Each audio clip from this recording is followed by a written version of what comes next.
Boa tarde, minha gente. Boa tarde a todos os polos, a todos os mestres presenciais e alunos que se conectam conosco aqui através das ondas do canal Educação. Boa tarde, minha gente. Hoje, 5 de setembro do ano de 2022, uma segunda-feira à tarde, estamos em mais uma transmissão de aulas para o curso técnico em administração, a disciplina Introdução ao Direito Empresarial. Ok, minha gente, estamos tratando aqui de licença e fiscalização ambiental, né? Responsabilidade penal da pessoa jurídica. Então, deixa eu calibrar minha canetinha mágica e vamos adiante. Minha gente, conforme prevê o artigo 8 da resolução do CONAMA, né? Do Conselho Nacional do Meio Ambiente, de 1997, o licenciamento ambiental, ele é um ato complexo e dividido em etapas, que são de 3 tipos. Por exemplo, você tem deixa eu botar em verdinho aqui, em homenagem ao meio ambiente. Nós temos aqui a licença prévia, a licença de instalação e a licença de operação, ok? Essas etapas poderão ocorrer isoladas ou sucessivamente, de acordo com a natureza, características e fases do empreendimento, né? Um projeto de investimento, minha gente, ele tem um processo de maturação, sacam? Ele vai amadurecendo ao longo do tempo. Ele tem um cronograma, né, de desembolso financeiro e de implantação. Para cada etapa dessa, você tem um tipo de licença diferente, sacam? Vai variar de acordo com as características e a fase desse empreendimento ou da atividade. Então, conforme determina o parágrafo único do artigo referido, né, podem ainda se fazer necessários entre uma etapa e outra o EIMA, o Estudo de Impacto Ambiental, ou o RIMA, o Relatório de Impacto Ambiental, além de audiências públicas, onde a empresa precisará prestar contas do que está fazendo à comunidade. Ok? Então temos esses 3 elementos aí que devem ser observados: licença prévia, de instalação e também de operação. Vamos adiante. Falando de licença prévia, ela é concedida com base na fase preliminar do projeto de investimento, né? Do planejamento aí desse empreendimento ou atividade, sacam? É utilizada para aprovar a localização, né? A licença prévia, deixa eu destacar aqui em verde, é utilizada para aprovar a localização, a concepção do negócio, ok? Só um minuto. Aqui. Atestando a viabilidade ambiental, estabelecendo inclusive os requisitos básicos e condicionantes que devem ser atendidos nas próximas fases de implementação. Mas essa aqui é a ideia geral, é aprovar a localização e a concepção, né, do empreendimento, ok?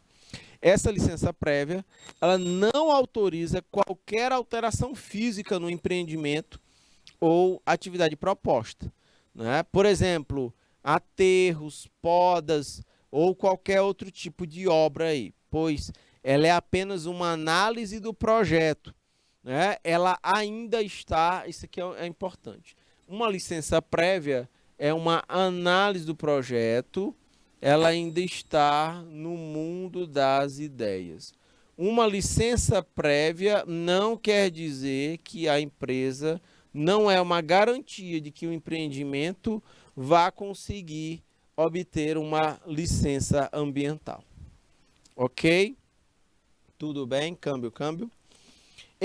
Isnaba, aconteceu um fato interessante aqui em Teresina. Eu acho que cabe a gente compartilhar para o povo aí. Procura aí no Google, Isnaba. Procura aí Universidade Federal, UFP, procura bancos e procura desmatamento. Tu bota dentro do buscador, tu bota essas palavras-chave, que nós vamos achar um fato muito curioso que aconteceu aqui em Teresina. Tu bota aí no navegador UFIP, só um minuto, UFIP, bancos, tira procura, bota bancos e bota desmatamento. Desmatamento, vamos ver aqui. Peraí, desce um pouquinho. Bancos querem desmatamento, não, desce mais. Tu botou UFIP, né? Universidade Federal, desce mais. Vai lá no. Pode subir. Nós não estamos botando as palavras-chave. Vamos lá. Bancos, bota espaço. UFIP, bota desmatamento. Aquela área é aquela área perto da biblioteca. Bota ali biblioteca. Vamos ver o que é que mostra aí. Desce. Aí tá mostrando. Desce mais. Não vamos encontrar essa notícia. Os bancos ali, eles foram implantados na Federal e houve um desmatamento de área enorme e causou uma grande confusão ali na Federal, porque houve nós não vamos achar aí dentro. Não, aí essa notícia saiu, foi nos jornais. Porque certamente vai aparecer aí notícias de... Mas aqui tem várias coisas, ó. Vai lá em cima. Olhe bem, estudo da UFP avalia impacto do assoreamento do Riacho Correia na fauna nativa dos peixes. Dá uma clicada aí nessa notícia. Olha que coisa interessante aqui. Eu estou achando o que eu não estava procurando. Compartilha na tela aí com a galera. Olhe para vocês terem... Eu procurei uma coisa, achei outra, viu? Mas tudo está relacionado ao impacto da atividade humana no meio ambiente. Deixa o Isnamba já compartilhou na tela de vocês.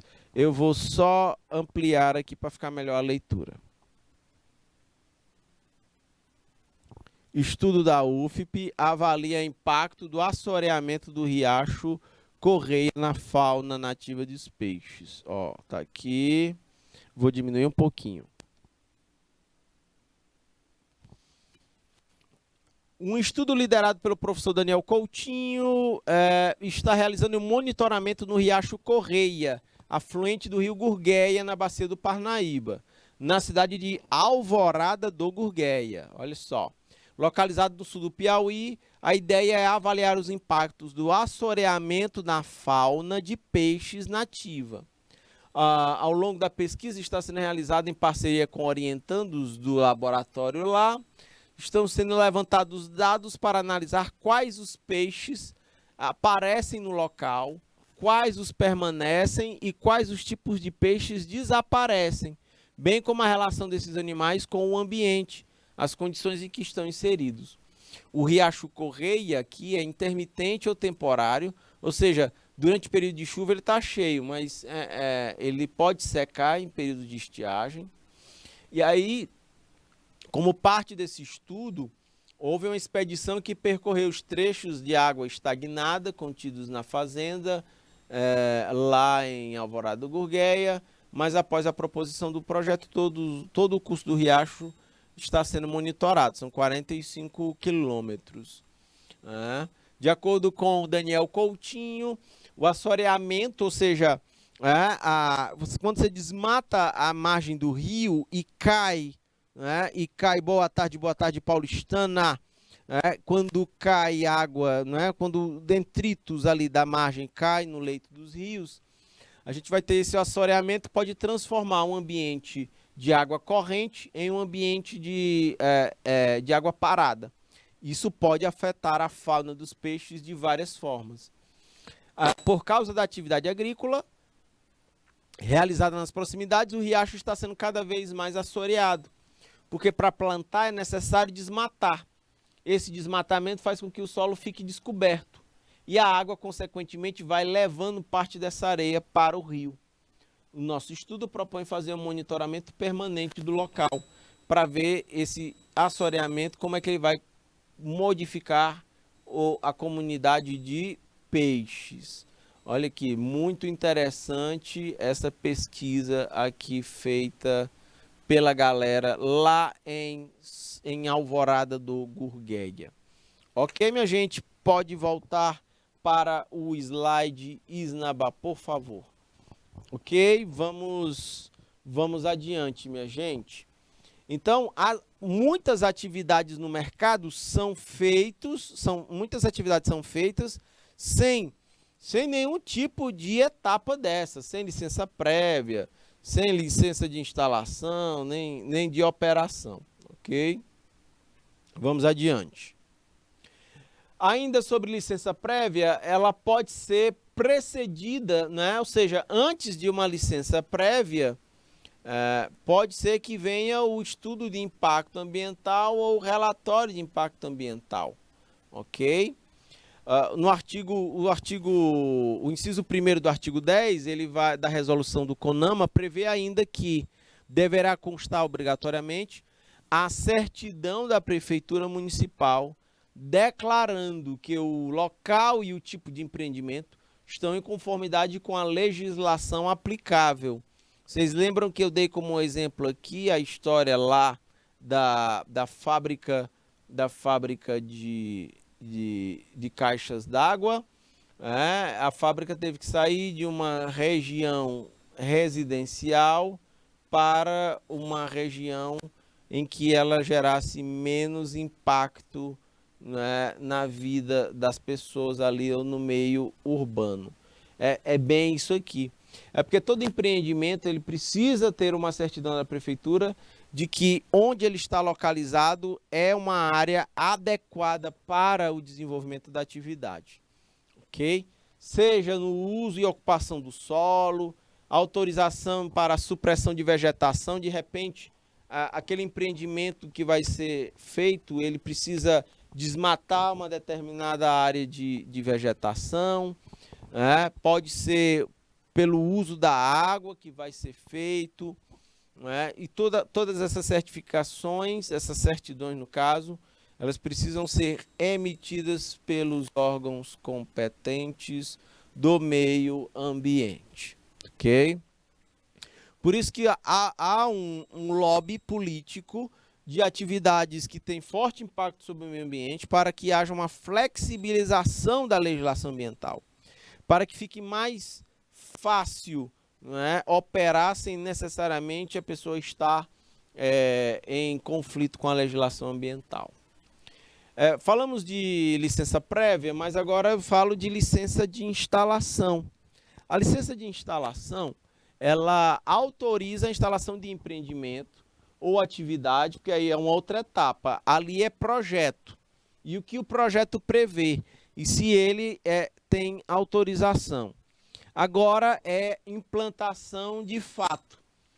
E se essa instalação, se essa implantação da atividade está de acordo com as especificações nos planos, programas e projetos aprovados, incluindo a medida de controle ambiental e demais condicionantes que fazem parte desse processo todo.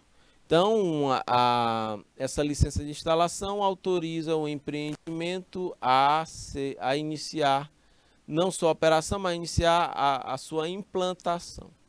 Ok? E se essa atividade está de acordo com as especificações, as especificações constantes nos planos, nos programas e projetos pré-aprovados. A ideia é de controle ambiental, ok? Após a instalação, perceba que é uma outra etapa de maturação do investimento. Depois de instalado, começa a operação. Para isso é necessária essa licença. Autoriza a operação da atividade ou do empreendimento após a verificação. Essa licença de operação ocorre após a verificação do efetivo cumprimento do que consta das licenças anteriores, né, e das medidas de controle ambiental. Ok? Tudo isso está condicionado pela legislação ambiental. Então, licença prévia, licença de instalação, licença de operação. Meus caros futuros técnicos em administração, ok? Então, isso aqui precisa estar no radar de vocês, dependendo da área em que vocês venham se inserir no mercado de trabalho. Aqui tem prazos de validade dessas licenças, né? Tem aqui a caracterização, eu tenho tipos de licença, vou ter o prazo mínimo e o prazo máximo. Ok, só um minuto aqui. Beleza? Então, uma licença prévia, os prazos de validade mínimo precisa estar previsto no cronograma e o prazo máximo de até 5 anos. Uma licença de instalação também precisa estar prevista no cronograma de investimento, no plano, e ela pode ter aí um prazo de validade de 6 anos. Quando você consegue a licença de prévia e uma licença de instalação, ela pode estar valendo em até 6 anos. Do ponto de vista, né, da operação, aqui o prazo varia entre 4 anos e 10 anos. Vai variar dentro dessa faixa aqui a validade dessas licenças. Cabe, burocraticamente, a empresa estar se preparando para atender a essas exigências no que diz respeito à validade. Competência para o licenciamento. Minha gente, a competência para licenciar o licenciamento ambiental, ela foi alterada recentemente, né, pela Lei Complementar de número do ano de 2011. E que se aplicará aos processos de licenciamento e autorização ambientais iniciados a partir da sua vigência. Qual é a lição que a gente tira desse tópico aqui? É de que essa alteração na legislação, ela não é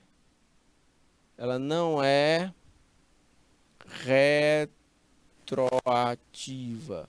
Ou seja, ela só vale do momento em que ela foi instituída para frente. Ela não vale para trás, ok?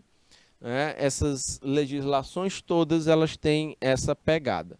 Elas vão valer para frente, ela não retroage, ela não vai por trás, ela não vale para quem já foi, para quem já fez licenciamento ambiental. São para os futuros, são para os licenciamentos ambientais feitos a partir da instituição daquela legislação, tá bom?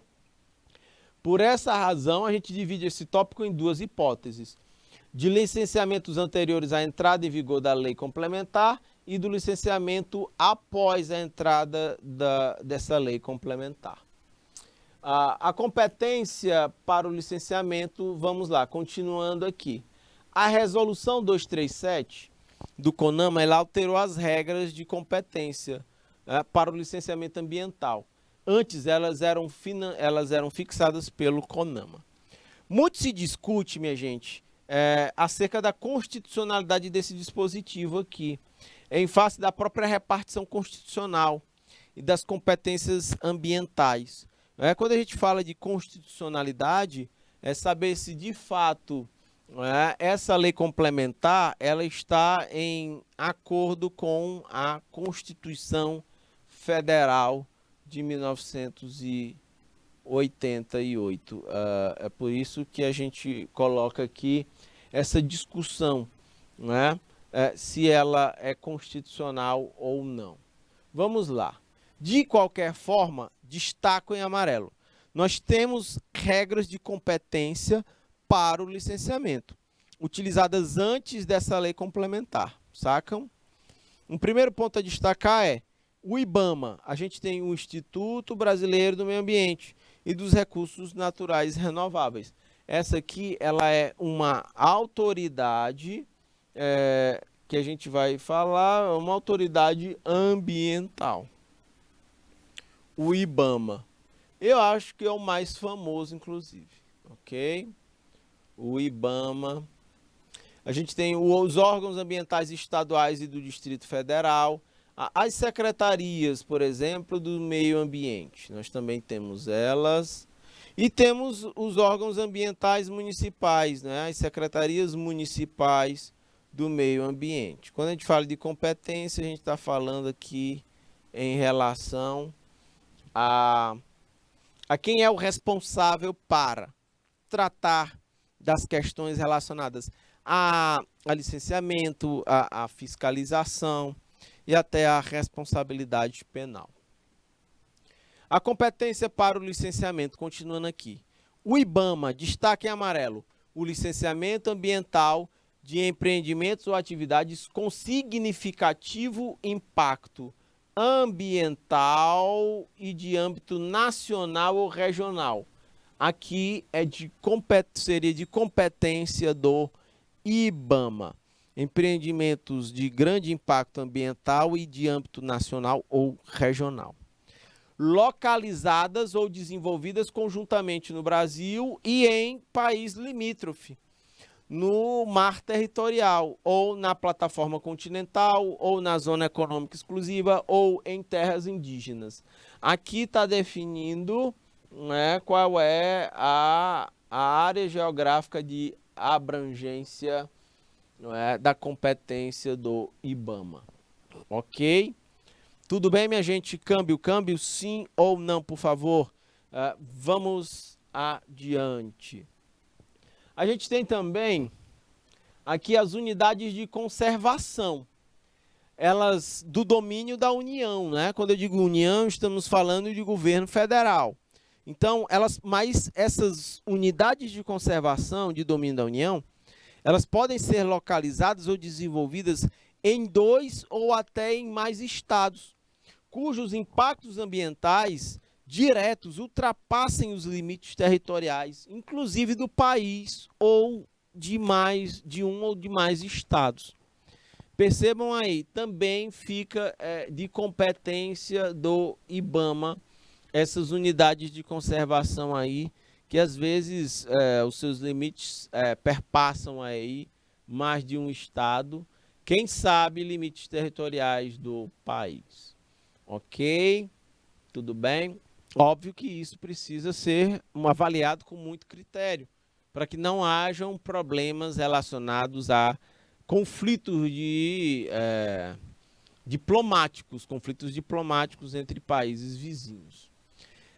Está destacado aqui que destinados a pesquisar, lavrar, produzir ou beneficiar e transportar, bem como armazenar e dispor material radioativo em qualquer estágio, ou que utilize energia nuclear em qualquer uma das suas aplicações, mediante parecer da Comissão Nacional de Energia Nuclear, ou seja, bases ou empreendimentos militares, quando couber observada a legislação específica.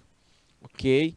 Então, também está sobre o guarda-chuva, né, do IBAMA, fazer esse tipo de pesquisa, né, transportar ou armazenar ou acompanhar, né, material radioativo em qualquer estágio que utilize energia nuclear, tá bom? Ou em qualquer uma das suas formas.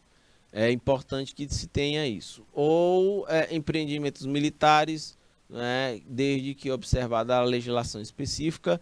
Isso é de competência, não é municipal, não é estadual, isso se torna de competência federal, do IBAMA. A competência para o licenciamento, continuando aqui, agora focada no órgão ambiental estadual. Deixa eu botar o verdinho aqui, porque esse vermelho é muito forte. Órgão ambiental estadual ou do Distrito Federal. Vejam só do que trata. Destaco em amarelo o licenciamento ambiental, meus caros futuros técnicos em administração, dos empreendimentos e atividades localizados ou desenvolvidos em mais de um município, ou em unidades de conservação de domínio estadual ou do Distrito Federal. Aqui a competência é da Secretaria do Meio Ambiente Estadual. Localizados ou desenvolvidos nas florestas ou demais formas de vegetação natural de preservação permanente, de acordo com o artigo 4º da Lei 12.651 de 2012. Em todas as que assim forem consideradas por normas federais, estaduais ou municipais. Minha gente, inclusive cujos impactos ambientais diretos ultrapassem os limites territoriais de um ou mais municípios, delegados pela União aos estados ou ao Distrito Federal por instrumento legal ou convênio. Ok? Então, se a gente tiver a necessidade de um licenciamento de empreendimento e que este passe por municípios, bora imaginar uma fazenda que, pela sua extensão territorial e localização, ela abarque aí até um ou mais municípios, entendem? Pegou um ou mais municípios, já quebrou a história lá da Secretaria do Meio Ambiente Municipal. Então, cabe à Secretaria Estadual estar fiscalizando todas essas atividades aí. Beleza, minha gente? Ok, tudo bem? Impactos ambientais que, de repente, ultrapassem os territórios de um ou mais municípios. Isso desde que delegado pela União. Aos estados, quando a União dá esse poder aos estados, de estarem, através de um documento legal, de repente um convênio, para que isso seja feito. Ok, vamos seguir adiante para ver o que mais nós vamos encontrar aqui em relação ao licenciamento ambiental. Agora é o papel do órgão municipal. A ideia aqui é realizar o licenciamento ambiental de empreendimentos ou atividades que possam gerar impacto ambiental local, daquelas que lhe forem delegadas pelo Estado por instrumento legal ou convênio. Ok? Vejam, você tem aqui uma hierarquia, vamos dizer assim, de autoridades ambientais. Eu estava acompanhando um debate outro dia, falando sobre a extração de caranguejos dos mangues aqui no estado do Piauí. Volta aqui para mim, Isnaba, por favor. Era a extração indiscriminada de caranguejos nos mangues do Piauí em período de defeso. Defeso é o período para a reprodução destes animais. O detalhe é que havia uma denúncia, de que haviam catadores e compradores em período ilegal e que a Secretaria do Meio Ambiente ela não era competente para. A Secretaria Estadual do Meio Ambiente não era competente para fazer a fiscalização. Era de competência do IBAMA. O detalhe é que, como o IBAMA não estava conseguindo fazer as fiscalizações em área, também não havia um convênio celebrado entre IBAMA e Secretaria do Meio Ambiente para que ela pudesse ter autonomia de agir diante daquela questão. Então, entra uma capacidade de diálogo, de costura entre os entes, entre o ente federativo, o ente governo União, governo federal, governos estaduais e municipais, no que diz a questão ambiental. Eu volto a dizer para vocês, percebam, numa margem de rio, não adianta uma cidade trabalhar uma política de educação ambiental, e isso está no escopo da cidade, sobretudo nas escolas de ensino fundamental, que são de competência municipal das cidades, dos prefeitos. Não adianta uma cidade trabalhar a educação ambiental se a outra do outro lado do rio não fizer, e se todas as outras não fizerem. E outra questão, onde é que entra nesse contexto os governos dos estados, que vão ali, estão ladeando o rio, por exemplo, o Parnaíba, entre Piauí e Maranhão, mas também uma conexão, vejam, governo federal, né, e estados e prefeituras dos municípios que estão margeando o rio. Se não houver uma comunicação e uma política global nesse sentido, você vai ter um puxa para um lado, um estica do outro e constantemente a devastação ambiental afetando aí o rio e todo o bioma ali que gira em torno do rio. Tá bom, minha gente? Câmbio, câmbio. Pode ampliar o slide todo aí na tela, Isnaba, por favor. Às vezes muito falta essa visão mais sistêmica, mais holística, né? E aí se as empresas não pressionam, se as pessoas não pressionam, a coisa vai funcionando, vai indo para um rumo que não é o mais adequado. Minha gente, nós temos aqui também a competência para o licenciamento, o detalhe antes da lei complementar, né? Como é que funciona isso? No artigo 19, vejam, olhem aqui, por exemplo, olha aqui a diferença das leis, né? A lei complementar 140 de 2011, ó, lei complementar de 140 de 2011, e olhem aqui o artigo 19, 237 de 1997 do CONAMA. Vejam como são legislações diferentes, ok? Então vejam, o que é que diz aqui essa de 97? Ela decide que o órgão ambiental competente, mediante decisão motivada, ele poderá modificar os condicionantes e as medidas de controle e adequação. Ele pode suspender ou cancelar uma licença expedida quando ocorrer.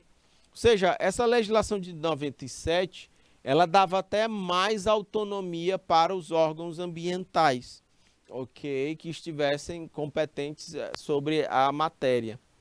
Violação ou inadequação de quaisquer condicionantes ou normas legais. Também a omissão ou falsa descrição de informações relevantes que subsidiariam a expedição da licença. Tudo isso aqui poderia ser motivações para que pudesse se cancelar ou suspender uma licença, né? Minha gente, e isso aqui é tudo muito posto, né? Essas coisas acontecem, por exemplo, você vai ver omissão de informações ou uma descrição falsa de informações relevantes, né? O empreendimento deixa de informar conscientemente de que sabe que se informar tudo, o projeto será suspenso, será embargado pela legislação ambiental. Então pode acontecer esse tipo de coisa e essa lei de 97, ela decide aí que esse órgão ambiental competente, ele pode estar suspendendo ou cancelando diante de todas essas questões aí. A subserviência de graves riscos ambientais e de saúde.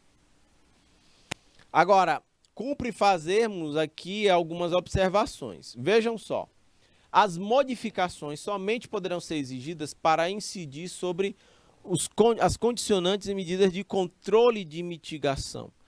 Deixa eu destacar isso aqui em marca-texto, só um minuto.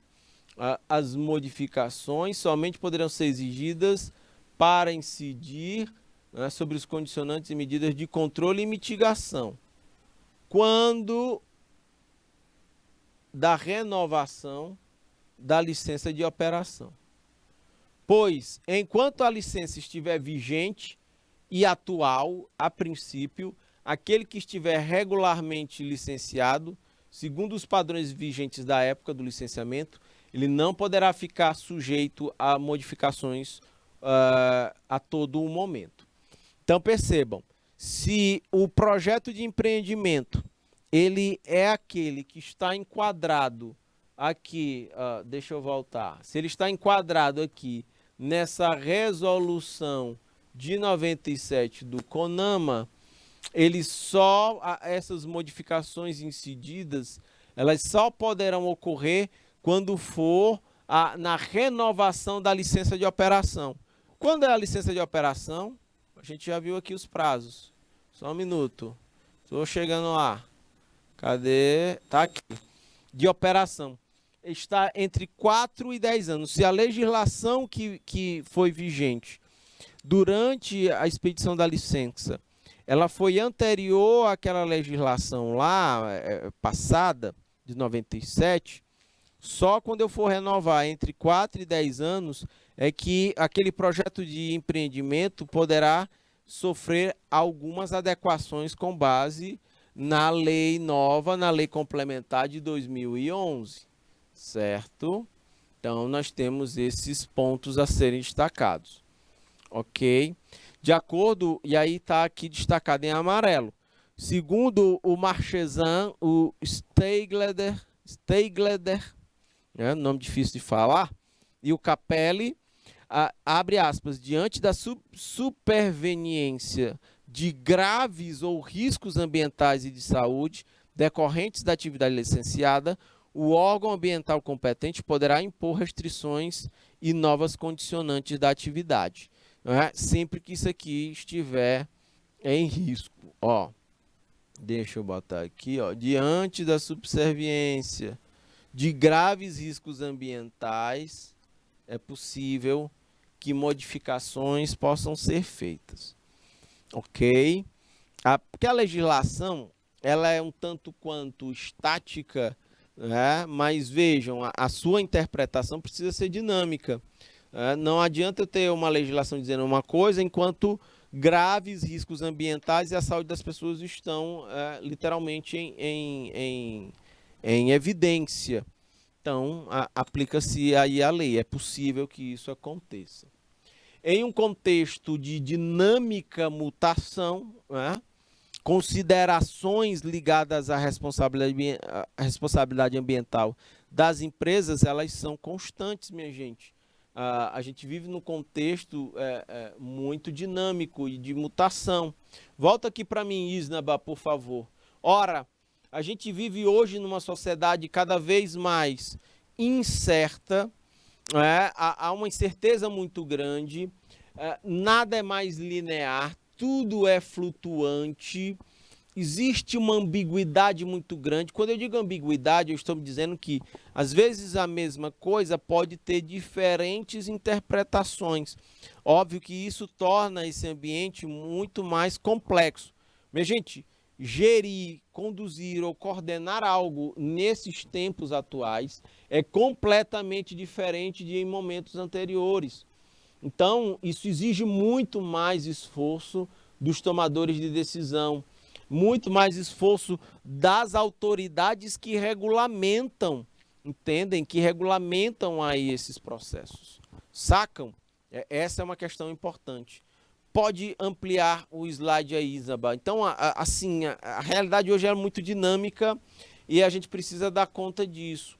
Então, destaca em amarelo aqui a busca pelo equilíbrio entre o justo e o injusto, a equidade pacífica e difusa formam a agenda do direito ambiental. Ok? Isso aqui é muito importante. Ok? Parece que está chovendo. A quintura grande, aí veio a chuva, né? O próprio conceito de pessoa sofre alteração em fase da ocorrência, né? Da criação da figura da pessoa jurídica pela pessoa física. Também tem essas questões postas aqui. Vamos adiante. Agora, volto a dizer, isso aqui é muito difícil de atingir, minha gente, ó. Isso aqui é muito difícil. A busca desse equilíbrio entre o justo e o injusto, uma equidade pacífica e difusa, isso é muito complexo. Mas, no campo das ideias, é o que deve ser buscado. Por adquirir direitos, por possuir personalidade jurídica e até patrimônio próprio, mesmo assim ser subjetiva e abstrata, a pessoa jurídica, ela pode causar danos, minha gente. Ela pode causar danos ambientais e até inerentes à pessoa física. Até então era inerentes à pessoa física. A pessoa jurídica, ela causa danos, ela impacta, né, na sociedade. Um desses impactos, ele surge, ele se materializa na forma de questões ambientais, que antes eram apenas ligadas às pessoas físicas. Hoje as empresas estão no alvo. O foco se volta para as pessoas jurídicas e para a necessidade de reparação dos danos ambientais, minha gente, ok? E das suas atividades derivadas. É fundamental que isso aconteça. E a legislação vai tentar dar conta disso. E aí eu destaco em amarelo. O meio ambiente ecologicamente equilibrado, ele é um dos direitos fundamentais da pessoa humana, sacam? Bem como assegurados às futuras gerações. A gente viu isso aqui lá nas fontes, não é, do direito ambiental. Por isso, justificar-se a imposição de sanções penais à agressão cometida. Porque agora a gente sai da lógica do licenciamento ambiental, porque agora a gente entra na responsabilidade penal. Ok? Tudo bem, minha gente? Sim ou não? Por favor, me digam aí pelo chat. Então, vejam só. É uma realidade, minha gente. A extinção de espécies animais e vegetais. Fenômenos... peraí, só um minuto. Deixa eu destacar aqui, porque esse é um ponto importante. É uma realidade de extinção de espécies animais e vegetais, fenômenos biológicos e climáticos que se apresentam por manifestações físicas, né, sobre o planeta. Ok? Olha, eu dei como exemplo já para vocês aqui. Tem municípios no estado do Piauí que, por produzirem grãos, são extremamente vulneráveis a variações climáticas desfavoráveis.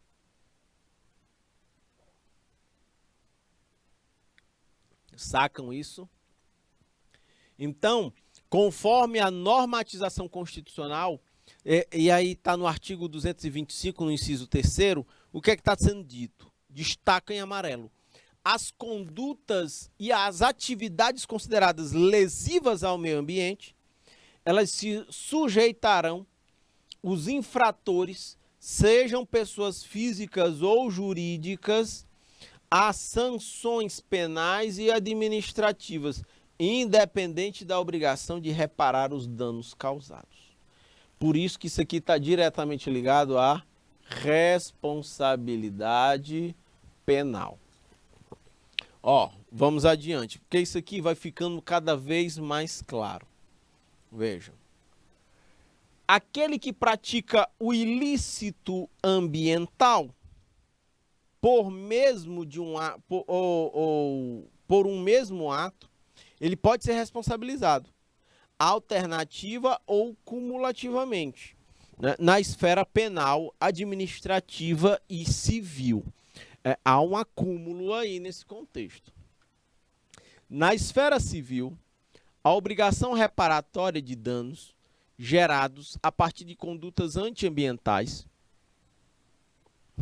ela já era expressa mesmo antes da edição e da vigência da Constituição Federal de 88. Já era uma preocupação, né, com o meio ambiente, a necessidade de se reparar danos gerados, né, por medidas antiambientais. Ok. Então, esses são pontos que merecem destaque. Lembre-se que a gente já falou aqui na aula de compliance. Olhem aí o pano de fundo desse slide. A gente tem alguns livros e a gente tem o martelinho aí, que é um dos símbolos, né, do juiz de direito. Quando ele vai proferir ali uma decisão judicial, né, ele aplica um golpe, né, de martelinho na mesa, sacam? É uma das simbologias, né, do direito. Então, vejam, isso aqui está muito relacionado a essa história de responsabilidade penal, né, da obrigação reparatória por danos gerados O que a gente tem visto em determinados momentos é de que certos crimes ambientais, eles até geram uma responsabilidade penal.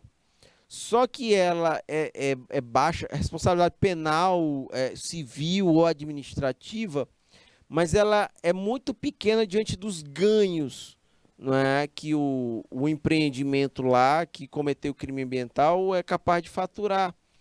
Logo, isso aqui vai ser considerado como um mero custo, vamos dizer assim, um custo operacional. De repente, uma multa que a pessoa tem que arcar por descumprimento da legislação ambiental, entendem? Então, esses pontos eles merecem destaque. Por isso que o Brasil anda tão afetado em se falando de meio ambiente atualmente. É porque os indicadores de preservação ambiental no Brasil, eles têm piorado. Se você usa uma... Pode voltar a imagem aqui para mim, Isnaba, por favor.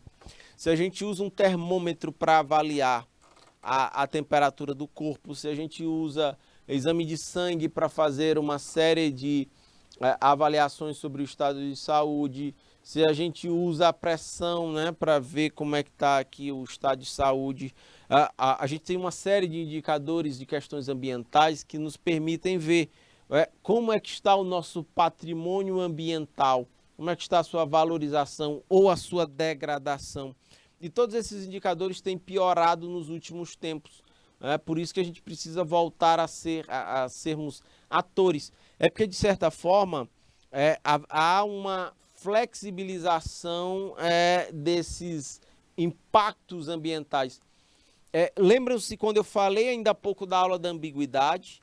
Ambiguidade é quando uma mesma coisa passa a ter sentidos diferentes ou interpretações diferentes. As questões relacionadas à preservação ambiental antes eram absolutas, havia uma necessidade de preservação ambiental.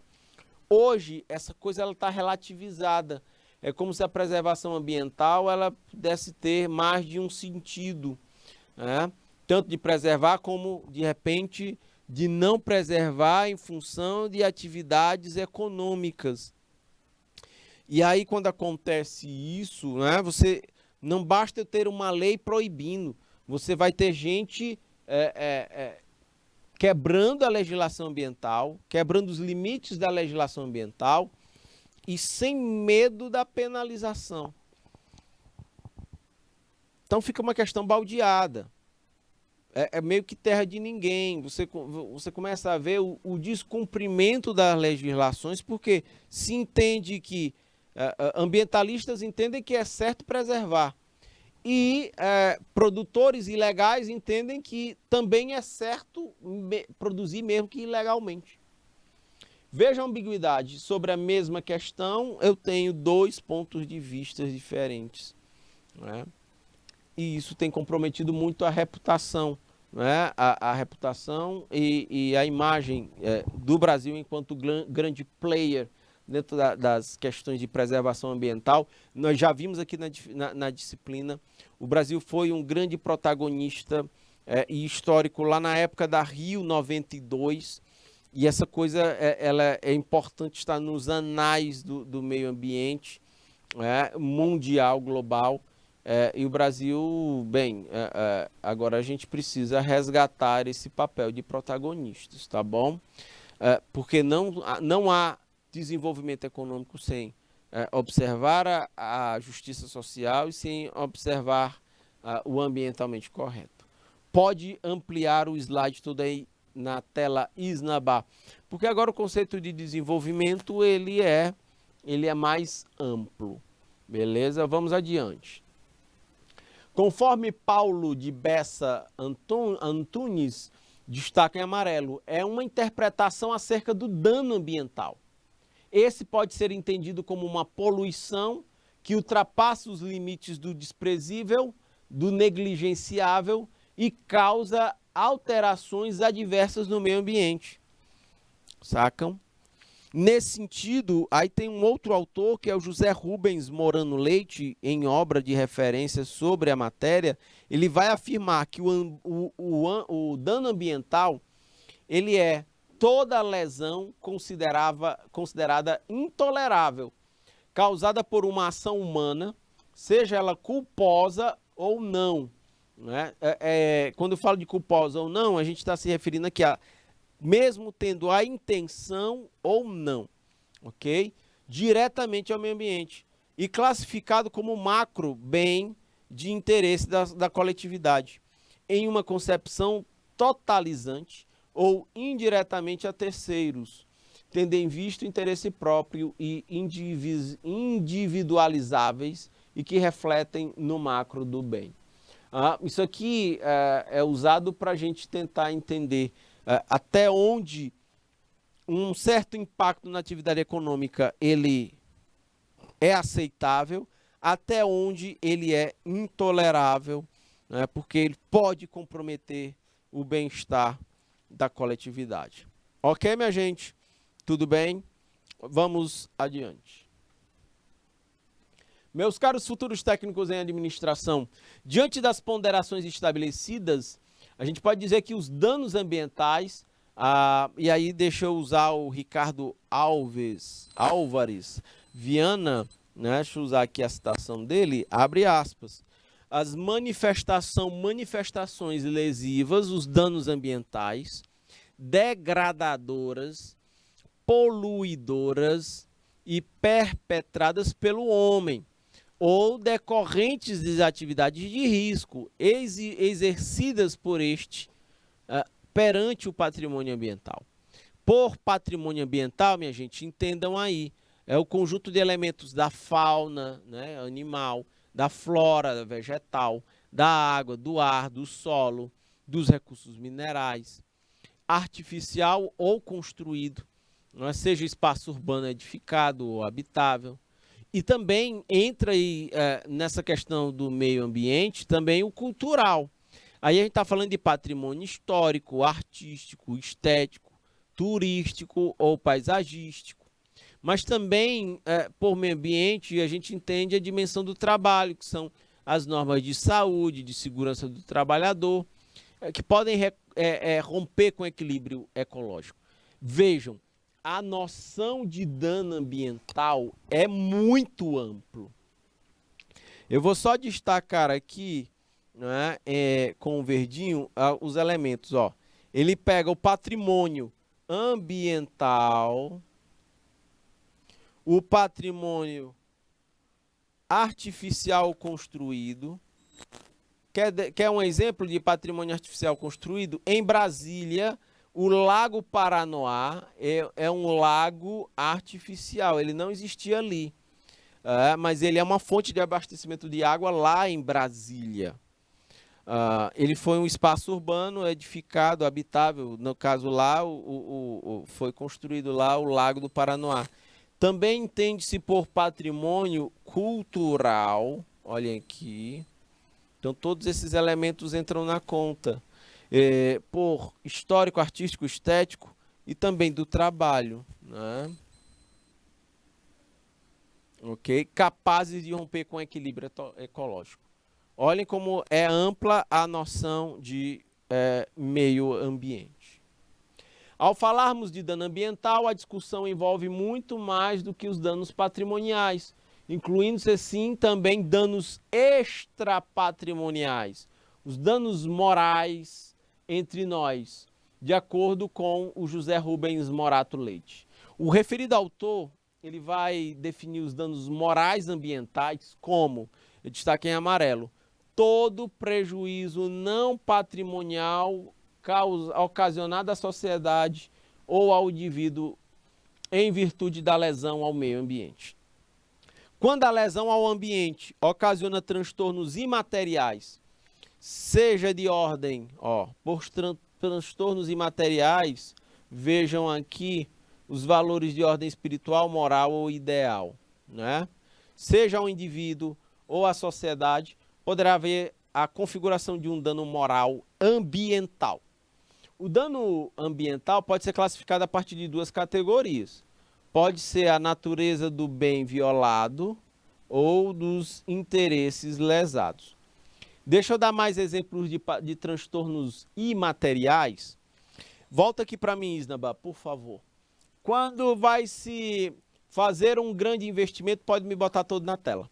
Quando se vai fazer um investimento numa barragem e uma grande área alagada, ali tem um impacto ambiental na mata, na flora e na fauna, mas também pode ter um impacto humano, comunidades ou pessoas que ali vivem, entendem?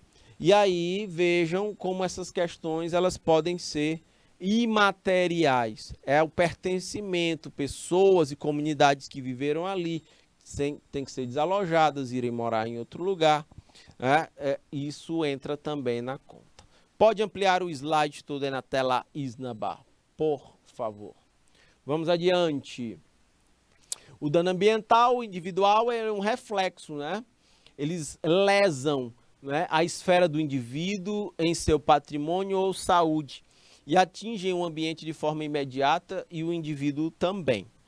O dano ambiental coletivo, né, deixa eu destacar aqui o que é que ele diz. Ele envolve o ambiente em si sem a necessidade de qualquer comprovação de existência do dano. As esferas privadas e dos seres humanos. Por exemplo, o Covid-19 gerou um enorme dano ambiental coletivo. E o dano ambiental patrimonial, ele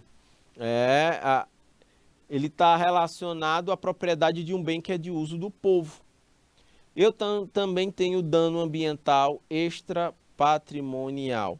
São danos causados, causando prejuízos de natureza não patrimonial, imateriais, como eu acabei de dizer para vocês, ocasionados aos indivíduos ou às sociedades. Minha gente, estou chegando ao final da nossa aula aqui e agora às 18h18. Grande abraço, fiquem com Deus. Esses eram os aspectos mais importantes que nós tínhamos para tratar hoje. Tchau, tchau.